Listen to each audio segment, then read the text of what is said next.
Got it.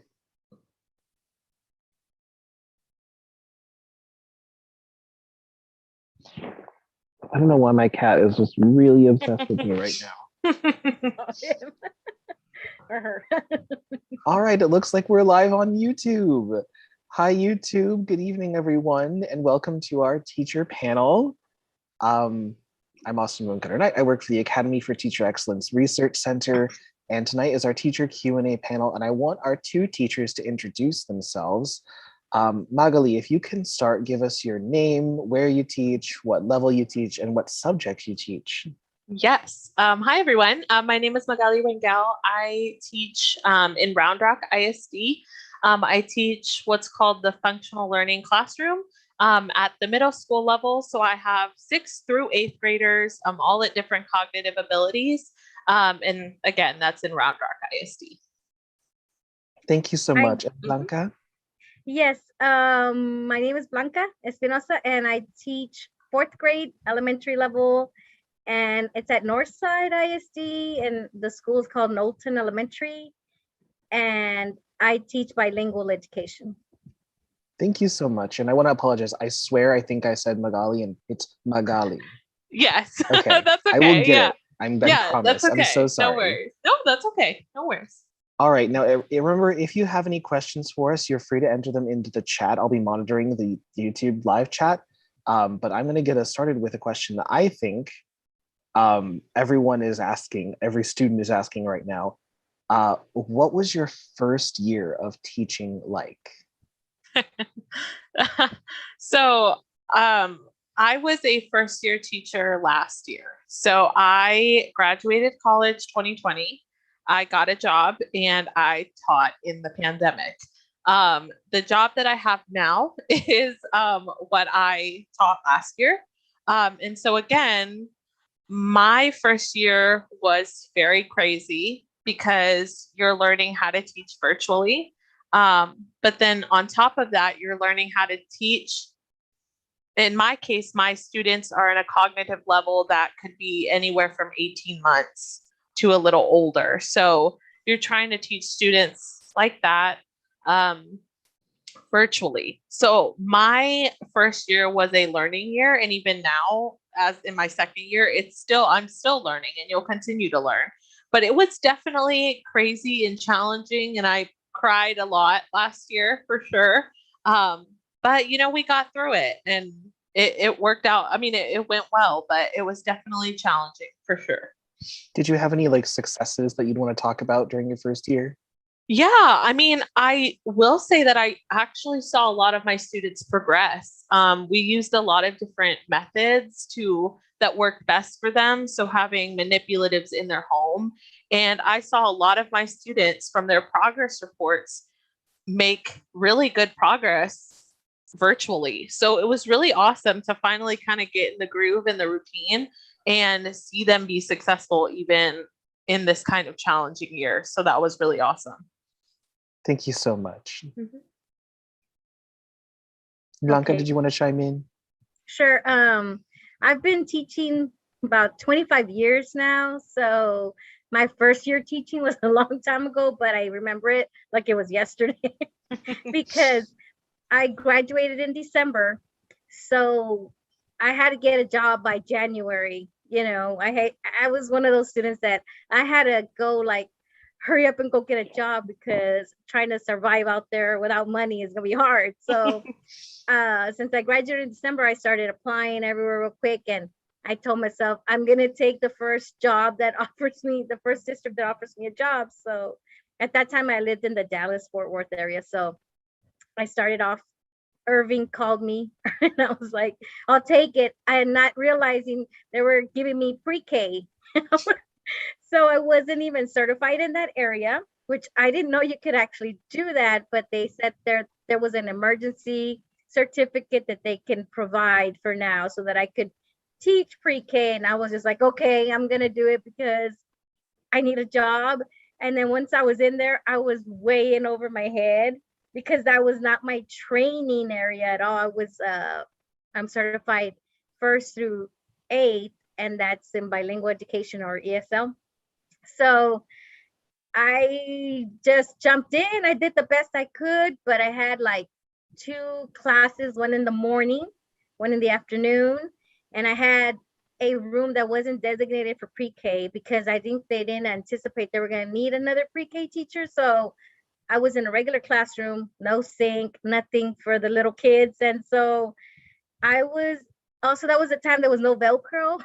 So I was tying shoes and all constantly tying shoes so they wouldn't trip, and they constantly had to go to the restroom. We had to walk them to the restroom, but I only had an assistant like for 1 hour in the morning, 1 hour in the afternoon. So first year, I mean, you could run into all kinds of situations, but you still put your best foot forward and you do what you have to do. You eventually will catch on to the curriculum, and that keeps you going. But that's how my first year was. Half year. It was a half year. So after that, I didn't do pre-K anymore. Did you have better experiences when you moved into your training area? Yes, like the following year, they put me in the same school I taught in third grade. And then I felt like at ease so quickly. Like I was like, okay, now I remember like the things that I learned in college, which was just recently, I had just gotten out. So then I was like, okay, these are the things that they told me to apply, and the bilingual, everything was like then coming into place. I felt like when I wasn't there, it wasn't like that. But yes, I did. That's great to hear. Thank you so much to both of you. Sounds crazy. That first year is just so challenging. It's a Yes. lot of learning. So, moving on to a related topic, what are some resources that you like to use right now for lesson planning? Blanca, can you go first for us? Okay. Well, first I try to use what the district provides, as far as depending on the subject matter. And then we use our specialists a lot. So if I'm not happy with a certain resource, I can ask the reading specialist like what they recommend we use. So they're always a good resource. And then of course I do use teachers pay teachers, and it just depends on what activity we're doing. But I try to go through the district first, and then if not, I ask the specialist, and we use the resources that we've been given through the district to kind of align with what the district wants. So that's basically how I use the resources. And I like Blanca saying, we do that as well. With our special ed department, we have a lot of service providers, so that makes it really easy for us to sort of plan what's going to be best. We have a curriculum that we use in our district as well, that's specifically for special ed called Unique Learning. And we use that. And then we also, like Blanca, use Teachers Pay Teachers. And a lot of times we have to modify to what's appropriate for our kids in our room.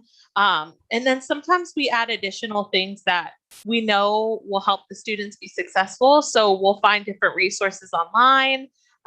We have our support specialists as well that we can collaborate with and talk to. And having our providers there is how we really kind of decide the curriculum and what's best for our kids. So, Yeah, those district resources sound really valuable. I know those are available at like most districts. Yeah, okay. Cool. yes. Yes. Mm-hmm. And also, Austin, just to add on that too, like our district in Round Rock, we have a district-wide curriculum. So they'll put it in Schoology. I don't know if everyone knows what that is, but it's almost like Blackboard. It's kind of that same format. And so there will be groups that you can join for your grade level in your class, and it'll give you, I mean, we don't use this, but as a district level, it'll have, science, sixth grade science, right?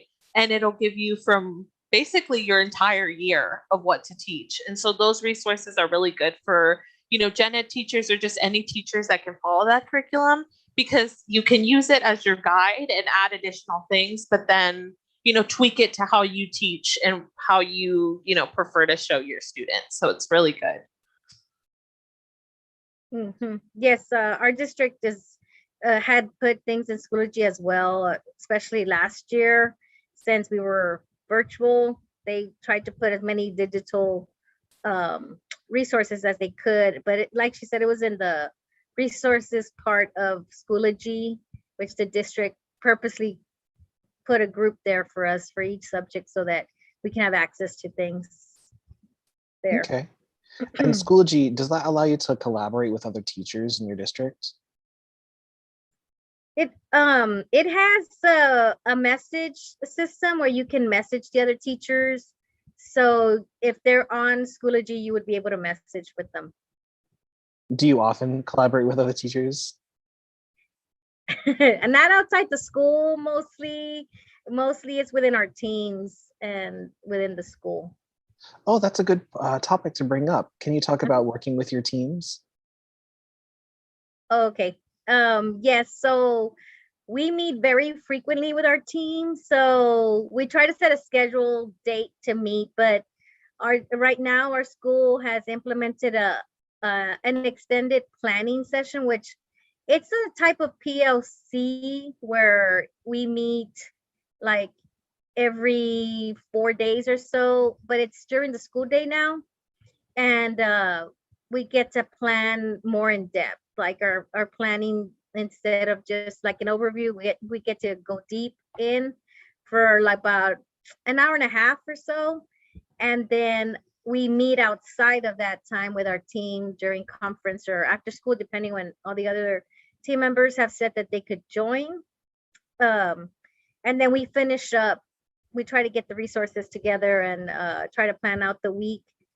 Right now we're doing like we have, since it's elementary, we have to go subject by subject. So we have to plan each subject. So it takes a little bit longer because we have so many subjects. So that's why we have to meet a little bit more. Like we'll try to meet Thursday after school, but then when we have this extended planning, we do that as well. So we meet very often because otherwise if you don't meet enough times, then you'll start going off on your own and then everybody will be in different places. So I guess our main thing is just try to stay as close together to the curriculum and to each other. We're not too far from what we're teaching so that everybody can be like on pace. Mm-hmm. And mine is a little bit different just because my program is so specialized that I kind of get free reign on what we do, which is really nice, but that's not typically the case for everybody. We do meet with our service providers. I meet with them bi-weekly. And so we kind of go over like, this is what we're doing. This is what my plans are for the month. So I get some of that collaboration and that ability to kind of, ask them and ask individuals who have been in their positions a little bit longer and have been with the kids longer to say, is this on track for, what's best for them and what's appropriate. And so that's really nice because then it makes sure that I am staying on track and know that I'm doing what's best for them. But really for me, I get a lot of free reign, but I still collaborate, with our educational assistants and our interveners. And we have our own, PLCs as well in the district. So that gives us the opportunity to talk to them once a month and, check in with other teachers and say, what are y'all doing this month? But again, it's so specialized. So it's kind of nice having the free reign sometimes to just, to do what, we want to do in the room. So that's the nice part of it. Yeah, and that transitions very nicely into my next question that I like to ask both of you. Blanca, you teach bilingual, is that correct? Yes. And how does the bilingual classroom differ from like a mainstream classroom? Oh, okay. So in a bilingual classroom, you could have in our fourth grade, we're still transitional. So you could have some students that are ready to be taught in English and some that are still learning in Spanish. So I teach both languages, but not at the same time. Like I would have to do like a reading lesson that's in English and then a Spanish lesson, same concepts and all, but last year I had a bilingual classroom, but most of my students were already working in English. But I Mhm. did have a group of like 4 or 5 that were still not ready, so they had to have all their work in Spanish. So it is very difficult time wise because the block is like any block in elementary is built within like a 90-minute range, let's say. And if you have to do a lesson in English and a lesson in Spanish, you eat up those 90 minutes, but you don't get to all the things you need to. So Mhm. you're constantly juggling to catch up to where you need to be. But um, our school has turned into dual language, but they're up to third grade now. So next year, with the dual language, that's going to change that because everybody's going to be doing the same language and the same assignments. Right now, uh, it would be like you have to do double lessons in every subject, and that gets very difficult. And then you'll So, be more like simultaneous. yes, yes, Okay. exactly. Hmm. All right. Thank you so much. Hmm. And then I want to ask Magali, so there's a lot of structures that I know of for special ed. Can you walk us through like some of the structures, like pull out services versus like visitation services in the classroom? So yeah, so for us, I guess I'll kind of talk about what kind of services my students get and what that looks like. So we have a lot of different, I mean, there's different depending on what you teach. So for example, my classroom is a self-contained room. So my students are in my classroom, I would say about 80% of the day, 80 to 90% of the day. They only go out for art and PE. Now, it's different if you're working resource and inclusion because those are, you pull your kids out and everything. For me, in my classroom, being that it's self-contained, we have, speech pathologist that comes in. We have our occupational therapist, our physical therapists, um, orientation and mobility. I think I have everybody. There's so many that come in, but a lot of them, they come into the room and work with the kids.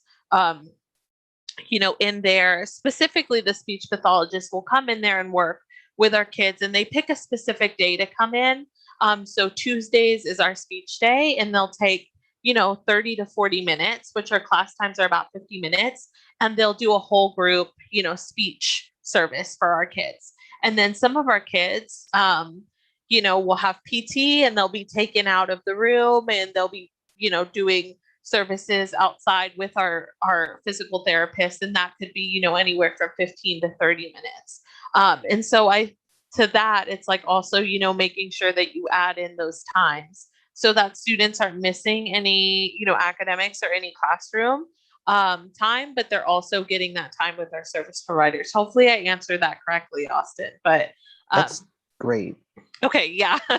So, we have, especially in special ed and especially in self-contained, you'll have a lot more service providers, and you'll have a lot more coming in, throughout the week, and pulling them out whenever they can and helping them as well. So,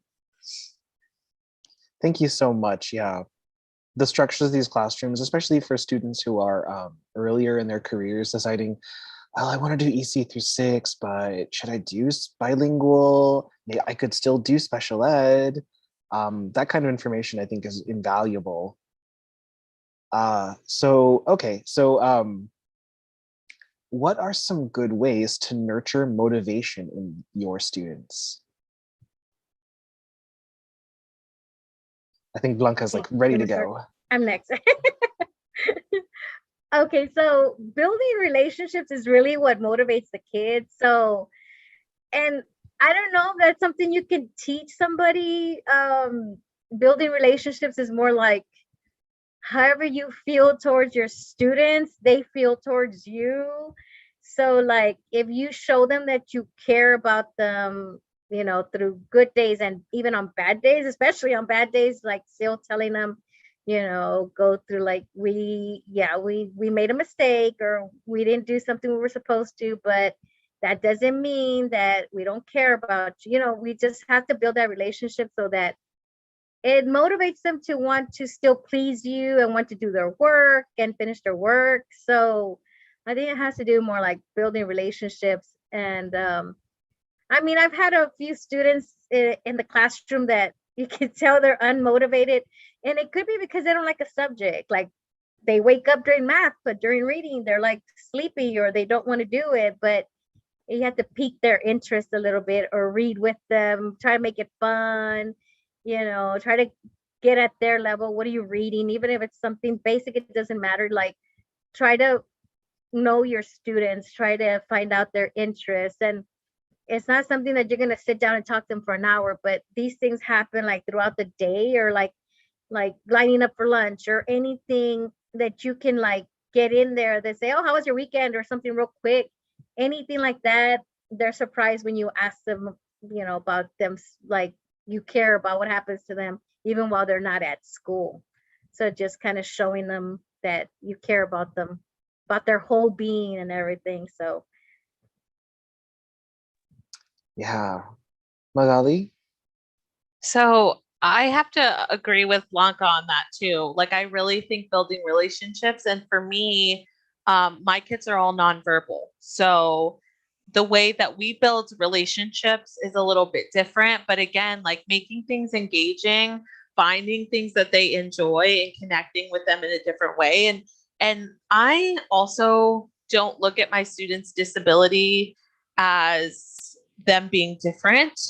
We treat them the same way as any other student, and I engage with them the same way as any other student. And I think that they appreciate that because, like Blanca said, your students know when you care about them and know when you're putting in the effort to really connect with them and, care about them. And so when they come in there, we still treat them the same exact way. We talk to them. And even though we might not get a response back, when I see my students smile because of something I said to them, or they're laughing, it just shows me that we're building those relationships with them. And even today, I had a student, we were all playing a game together, and my student was, leaning her head like this in and was so happy. And it's those little things that you do when you start connecting with your students that my students may not connect in the same way that Blanca's do, but we have those moments of engagement and connection. And so, you're building those relationships with your kids. Do you think it's also important to foster relationships among students to get them into groups and friendships? Yes, we do that in our room. Even we have table mates, we like to call them, and they're together. And you see, even when we engage them in a whole group, you see the connection that they're making with each other. Just, the little stares to each other, or just getting the opportunity to sit with one another, for them, I mean, that makes a huge difference. yes, we have to give them so many opportunities to interact with each other. It may not be the person they want to be with, like let's say in a group or an assignment, but if they get to know that other person that they don't normally talk to, but they're helping each other on a project, they they might change their mind about this person. They might make new friends. But we're constantly changing groups. Like, okay, you're gonna work with this group or that group, and we try to change it up, or it's not the same people, because they need to be able to work with all kinds of individuals, whether they match up in personalities or not, so that they learn to be, that's what the real world's going to be like. And so once they get out of the classroom and they're in the playground, they kind of do the same thing. They'll start playing with one person, and then next thing you see them, they're playing with somebody else. So they're doing that on their own as well, but they don't know it. But in the classroom, we kind of control it a little bit. Thank you so much. I'm glad to hear that. So, can you provide some examples of how you provide individualized instruction? Okay, I guess I'll start. Okay, so well, we have a lot of different methods where we have to assess the children, and then from their results, then we get to check what kind of reading level they're at. So we're gonna say like this group of kids they're grouped together so that when we do guided reading, let's say, they're all getting the same lessons at their level where they feel comfortable reading in front of each other because they are able to read that book. So that's one way that we individualize that. And in math, it's more like you have to go over a certain subject in many different ways. So it could be manipulatives, or it could be an anchor chart, or whatever you think is going to make that person be able to get the concept and go on from there, and then go and try it on their own. So you're constantly changing. And if something doesn't work, you can come back the next day and try something else. And so we're constantly doing it. Now, it may not be on paper, but you just sometimes are doing these things that you don't know you're doing, but you personalize it a lot, because if somebody doesn't get it, you might be pulling them back to a certain area and say, let me explain it to you now again, in the second time a different way, let's say. Or so I think we're constantly doing that. But um, some of it is directly done through some assessments, and some is not. Like, you don't learn sometimes, like, I didn't know that this student didn't know how to do this, but now that I talk to them, I see where their struggles are. So we're just constantly changing things for them. And for us, the way we individualize is through their IEP. So they have specific goals that are individualized for them. And so we take time out of our day to really focus on, okay, what are these individualized goals that they have that we, want to see them progress on. Of course, we still do, our group instruction, but again, we individualize it based on what their level is and what works best. So what works best for, this one student, the materials that we use for this one student might be a little bit higher level, or might be different for, my other student who's working right next to them. And so it's just, once you learn more about your students, you can sort of see what works. And sometimes things that you think are going to work, like Blanca said, end up, you have to keep trying and doing different things. And so for us, our biggest way that we individualize is based on their plans and their goals that they have in place for the year. Thank you so much. We've already been talking for almost a half hour. So what I'd like to do is ask, are there any parting thoughts you'd like to leave our students with? Let's give Magali, you get to go first this time. So for me, really, I have to say, take every experience as a learning experience. Take every moment and just reflect on it. Become very self-reflective. That's something that I find is really important in the field, is like just becoming reflective on, does this work for your kids? Does it not? How can we fix it? And it's okay if it doesn't work.